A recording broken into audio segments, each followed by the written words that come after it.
Good morning students, Hindi class में आप सबका स्वागत है। स्टूडेंट्स, आज हम नया पाठ प्रारंभ करने जा रहे हैं और ये हमारा व्याकरण का पाठ है और पाठ का नाम है संज्ञा।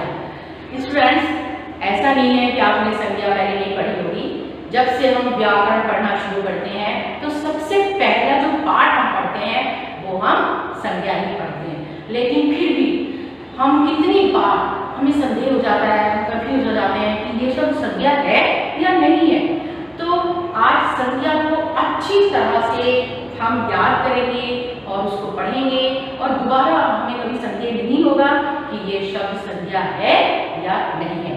तो आज ध्यान से स्टूडेंट्स देखेंगे कि संज्ञा क्या है और इसके कितने भेद हैं। सबसे पहले हम पढ़ते हैं संज्ञा की परिभाषा। संज्ञा की परिभाषा किसी व्यक्ति, वस्तु, प्राणी, स्थान और भाव आदि का बोध कराने वाले शब्द को संज्ञा कहते हैं। अब हम पहले अच्छी तरह परिभाषा समझ लेते हैं बच्चों। किसी व्यक्ति में कौन आते हैं, चाहे कोई पुरुष हो, चाहे कोई महिला हो, चाहे किसी पुरुष जाति का बोध हो रहा हो या किसी महिला जाति का बोध हो रहा हो, चाहे उनका नाम हो या ना हो, यदि उनकी जाति का भी बोध हो रहा है तो पुरुष या किसी भी स्त्री को हम संज्ञा कहते हैं। फिर होता है वस्तु। वस्तु में कोई भी वस्तु हो सकती है, कुर्सी, मेज, पुस्तक, पंखा, मकान, सब वस्तुएं हैं और ये सब संज्ञा है। फिर है प्राणी। अब प्राणी में कौन कौन आ जाते हैं, कोई भी पक्षी हो, कोई भी जानवर हो, वो सब संज्ञा है। किसी भी पक्षी का नाम, जानवर का नाम, कोई भी प्रकृति, पेड़ पौधे सब जो है वो संज्ञा में आ जाते हैं। फिर है स्थान। स्थान में किसी भी जगह का नाम, चाहे देश, कोई भी देश हो, चाहे कोई भी राज्य हो, कोई भी शहर हो, गांव हो, सब के नाम को हम संज्ञा कहते हैं। फिर है भाव। भाव होते हैं जो हमारे मन के भाव होते हैं। जैसे हम कहते हैं अरे बहुत ईमानदार है, तो ईमानदार क्या है, वो संज्ञा है। ईमानदारी, बेईमानी या फिर जिसे हम कह देते हैं कोमलता, मनुष्यता, ये सब क्या है, ये सब भाव है हमारे। तो भावों को भी हम संज्ञा कहते हैं। तो क्या क्या है संज्ञा, किसी भी व्यक्ति का नाम, किसी भी वस्तु का नाम, किसी भी प्राणी का नाम, किसी स्थान का नाम या हमारे मन के भाव जो है वो सभी शब्द संज्ञा कहलाते हैं। अब है, जैसे मैंने आपको उदाहरण दे रखा है, राधा, ये एक व्यक्ति का नाम है, एक स्त्री का नाम है, इसलिए ये संज्ञा है। फिर है सागर। आप जानते हैं कि सागर वैसे नाम भी हो सकता है और आप जानते हैं स्थान भी हो सकता है, क्योंकि सागर समुद्र को भी कहते हैं, तो ये भी संज्ञा है। फिर है कोमलता, ये भाव है तो ये भी संज्ञा है। अब हम देखते हैं संज्ञा के भेद। मुख्यतः जो संज्ञा के 3 भेद होते हैं, व्यक्तिवाचक संज्ञा, जातिवाचक संज्ञा, भाववाचक संज्ञा, मुख्य 3 ही है। तो सबसे पहले हम जो मुख्य हैं, जो प्रमुख हैं संज्ञा, जिनके बारे में पढ़ेंगे। तो सबसे पहले व्यक्तिवाचक संज्ञा। व्यक्तिवाचक संज्ञा क्या होती है, हमने अभी कहा कि संज्ञा क्या है, किसी व्यक्ति, वस्तु, प्राणी, स्थान या भाव को हम संज्ञा कहते हैं। लेकिन इसमें व्यक्तिवाचक संज्ञा क्या होगी, अगर हम ये कहते हैं किसी विशेष व्यक्ति, किसी विशेष वस्तु, किसी विशेष प्राणी, किसी विशेष स्थान को हम संज्ञा कहते हैं, इसमें भाव नहीं आता।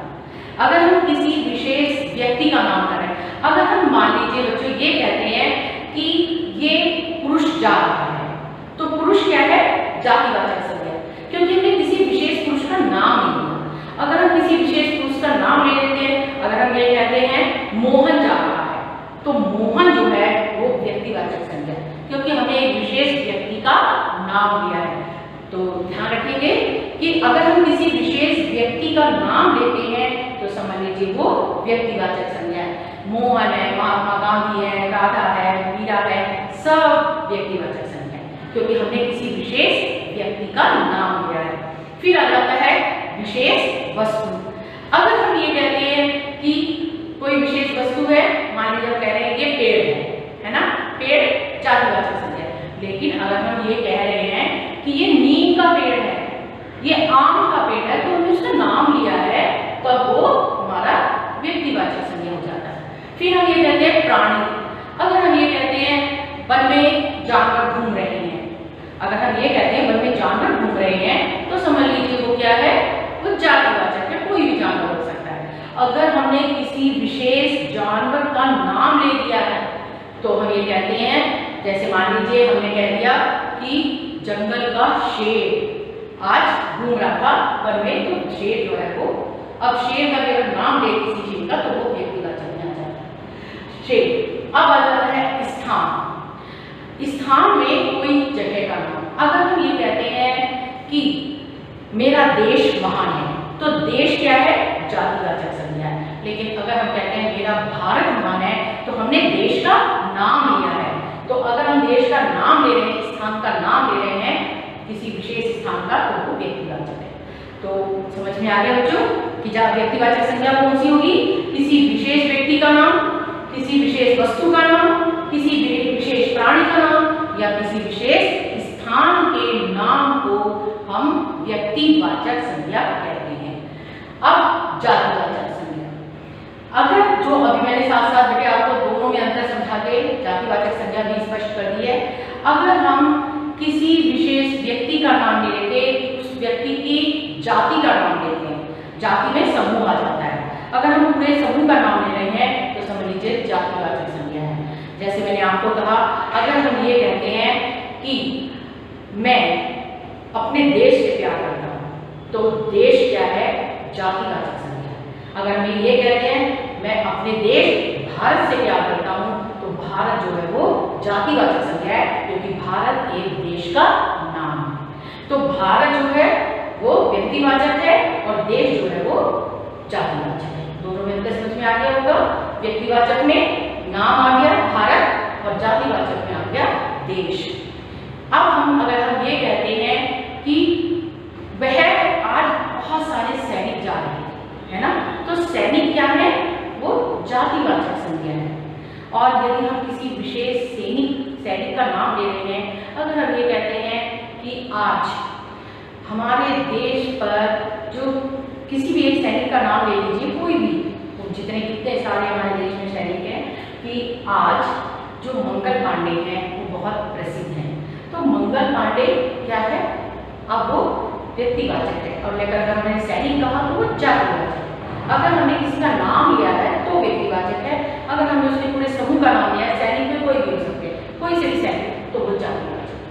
तो जातिवाचक संज्ञा हमसे कहते हैं जब वो किसी विशेष व्यक्ति, किसी विशेष वस्तु, किसी विशेष स्थान जो है इनकी जाति का अब है भाववाचक संज्ञा।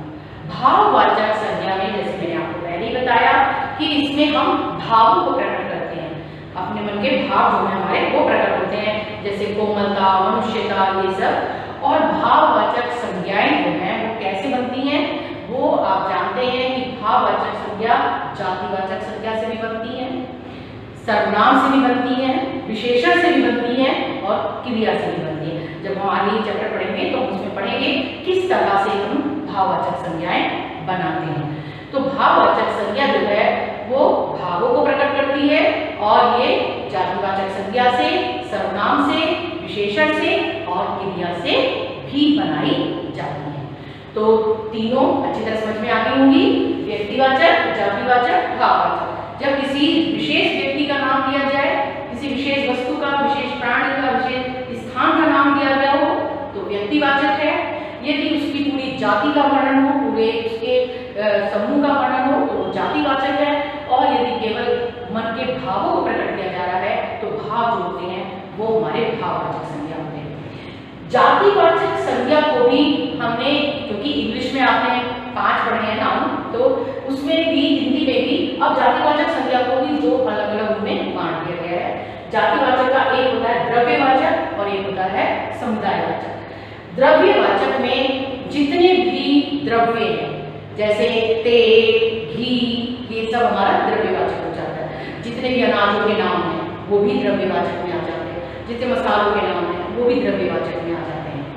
समुदायवाचक में आता है जब हम किसी समूह की बात करते हैं, जैसे भीड़, जैसे सेना, जैसे कक्षा, ये सब क्या है, समुदायवाचक। अब आप सोच रहे होंगे कि जातिवाचक में और समुदायवाचक में क्या अंतर हुआ।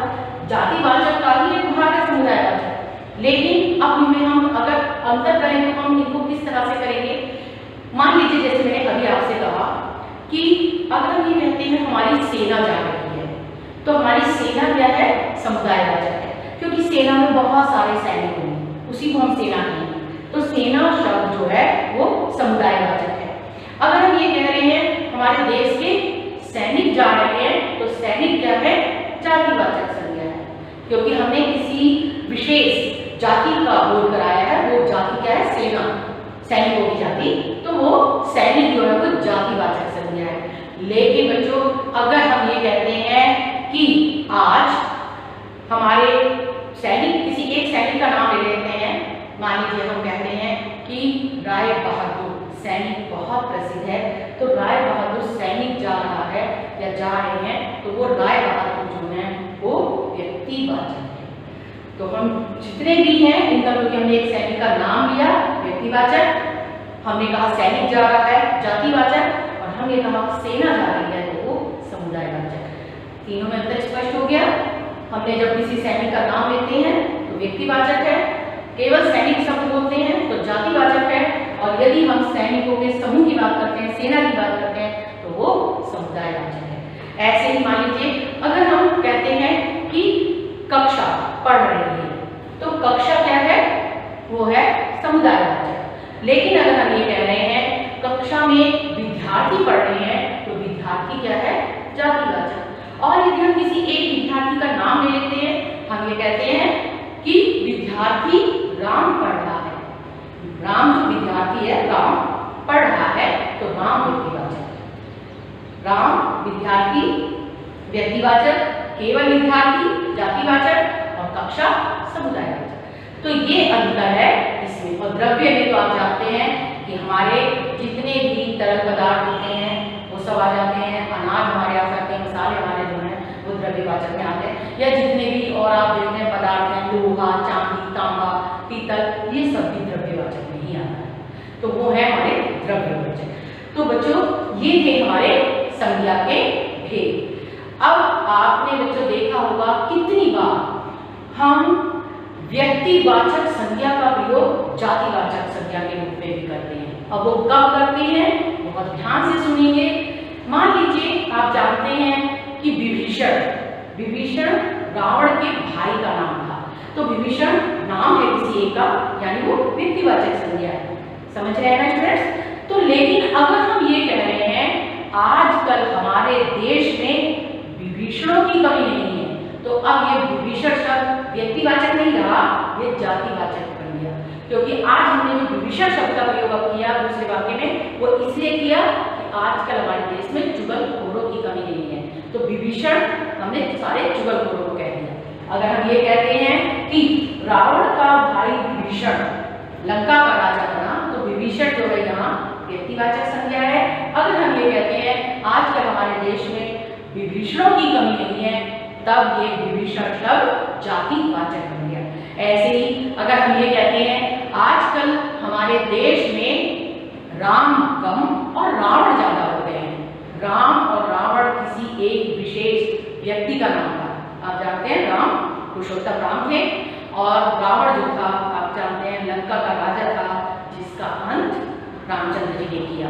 लेकिन आज हम इसका प्रयोग, ये दोनों व्यक्तिवाचक है राम और रावण, लेकिन हम जातिवाचक में ये कब प्रयोग करेंगे कि आजकल हमारे देश में राम कम और रावण ज्यादा हो गए हैं, अर्थात हमारे देश में हमने इनको नाम इसे दे दिया कि जितने अच्छे पुरुष हैं वो सब राम हो गए, और जितने बुरे पुरुष हैं वो सब रावण हो गए, कि हमारे देश में अच्छे पुरुष कम और बुरे पुरुष ज्यादा हो गए। तो इसलिए हमने राम और रावण शब्द का प्रयोग किया, और यहाँ राम और रावण का प्रयोग करने से अब वो व्यक्तिवाचक संज्ञा नहीं रहा, वो जातिवाचक बन गया। तो व्यक्तिवाचक संज्ञा का प्रयोग हम जातिवाचक संज्ञा के रूप में बदल के कब करते हैं, जैसे मैंने आपको दो उदाहरण दिए, तब हम व्यक्तिवाचक को जातिवाचक में बदल देते हैं।